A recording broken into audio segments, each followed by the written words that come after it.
मेरी प्यारी बहनों नमस्कार। आज मैं आपको वैशाख मास में किए गए तप दान व्रत का महत्व बताती हूँ। एक वैशाख के महीने में जो भी एकादशी आए या तप किया हो या दान किया हो उसका फल अक्षय होकर मिलता है। इसलिए कल एकादशी है तो कल बरुथनी एकादशी है। कृष्ण पक्ष की वैशाख मास की बरुथनी एकादशी है। उसकी कथा मैं आपको सुनाना चाहती हूँ। अगर आप व्रत नहीं कर सकते तो कथा अवश्य सुने, उसका पुण्य भी अश्वमेध यज्ञ के बराबर मिलता है। बोली एकादशी माता की जय।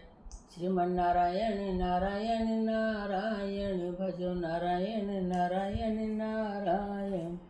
धर्मराज युधिष्ठिर बोले, हे भगवान, वैशाख मास के कृष्ण पक्ष एकादशी का क्या नाम तथा उसकी विधि क्या है और उसे कौन से फल की प्राप्ति होती है, सो कृपा पूर्वक कहिए। श्री कृष्ण भगवान बोले, हे राजेश्वर, वैशाख मास के कृष्ण पक्ष की एकादशी का नाम बरुथनी है। यह सौभाग्य को देने वाली है।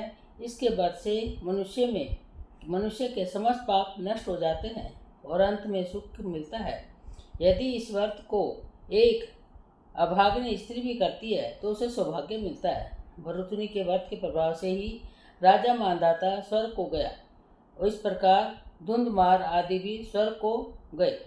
बरुथनी एकादशी के व्रत का फल 10,000 वर्ष तपस्या करने के फल के बराबर होता है। कुरुक्षेत्र में सूर्य ग्रहण के समान जो एक बार सोने का दान करने से फल मिलता है, वही फल बरुथनी एकादशी के व्रत के करने से मिलता है।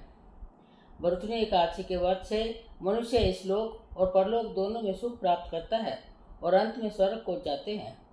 शास्त्रों में कहा गया है कि हाथी का दान घोड़े के दान से और हाथी के दान से भूमि का दान उत्तम है। उससे उत्तम तिलों का दान है। तिल से स्वर्ण दान और स्वर्ण से अन्न दान श्रेष्ठ है। संसार में अन्न दान के बराबर कोई भी दान नहीं है। अन्न दान में पितृ देवता मनुष्य आदि सब तृप्त हो जाते हैं। शास्त्रों में कन्यादान इसके बराबर माना गया है। बरुथनी एकादशी के व्रत से अन्न तथा कन्यादान का फल मिलता है। जो मनुष्य लोभ के वश में होकर कन्या का धन ले लेते हैं, वे परले के अंत तक नरक में पड़े रहते हैं या उनको अगले जन्म में बिलाव का जन्म ग्रहण करना पड़ता है। जो मनुष्य प्रेम से एवं धन सहित कन्या दान करते हैं, उनके पुण्य को चित्रगुप्त भी लिखने में असमर्थ हो जाता है। जो मनुष्य इस बरुथनी एकादशी का व्रत करते हैं, उनको कन्यादान का फल मिलता है। बरुथनी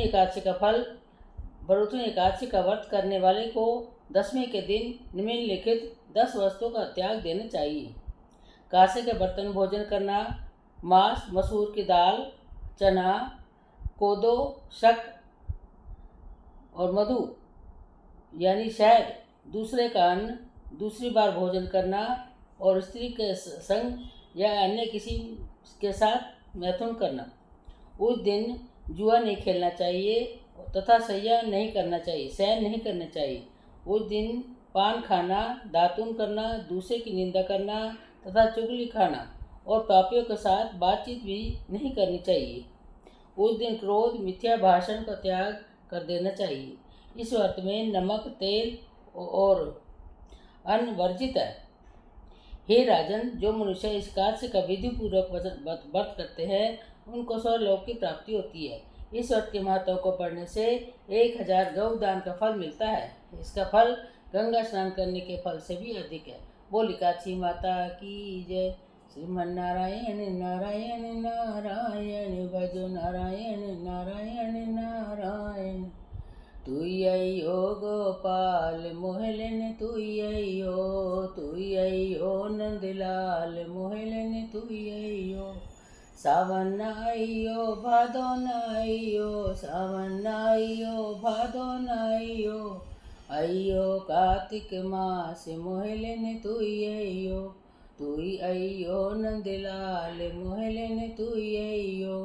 मावस नाइयो पुनो नाइयो अयो एकादशी प्रभात मोहलन तुय्यो नंदलाल मोहलन तुय्यो। दूध न लइयो धैय न लइयो गंगा जल लइयो साथ मोहलन तुय्यो।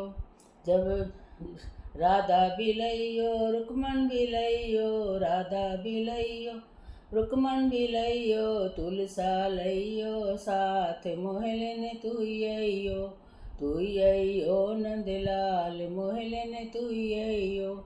जब मेरे प्राण कंठ में आवे, जब मेरे प्राण कंठ में आवे, ठाडो रहियो आप मोहलन तुयैयो। जब कान्हा मेरी डोली उठेगी, जब कान्हा मेरी डोली उठेगी, कांधा दीजो आप मोहलन तुयैयो। स्वर्ग न चाहिए नरक न चाहिए, स्वर्ग न चाहिए नरक न चाहिए, चाहिए तेरो साथ मोहलन तुयैयो, तुयैयो नंदलाल मोहलन तुयैयो। बोल सियापत रामचंद्र भगवान की जय, पवन सुत हनुमान की जय, बांके बिहारी लाल की जय, राधा रानी की जय।